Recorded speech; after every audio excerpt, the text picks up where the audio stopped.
Je me rends souvent compte que si j'ai commencé à peindre, ce n'est pas tant parce que je voulais être une artiste.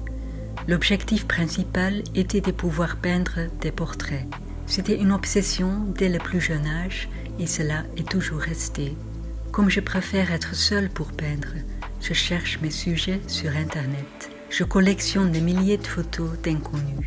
Je fais ma maquette numérique avec des fragments des personnes qui viennent de différentes époques et qui diffèrent également par l'âge, le sexe, la race, l'expression faciale, l'origine ou le statut social. Une nouvelle personne apparaît, je la rencontre en peignant. La technique de peinture est très lente. Le visionnage prolongé devient de plus en plus profond. C'est bizarre. Dans le regard, je ne trouve plus la fin de moi et le début du personnage. Il n'y a plus de barrière entre nous.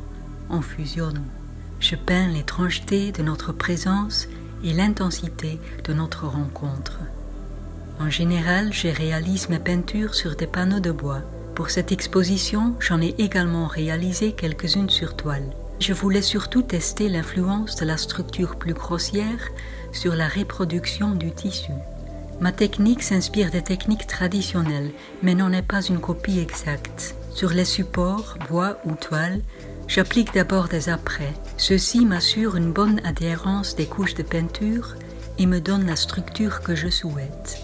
Là-dessus, je trace les grandes lignes de la composition. Ensuite, je recouvre ce dessin d'une imprimature. C'est une couche monotone, semi-transparente. Avec la peinture acrylique, la forme et les clairs-obscurs apparaissent. Ce stade est assez proche de ce qu'on appelait jadis en néerlandais doodverf, peinture morte. Après avoir appliqué une deuxième imprimature, enfin je puisse commencer avec la peinture à l'huile.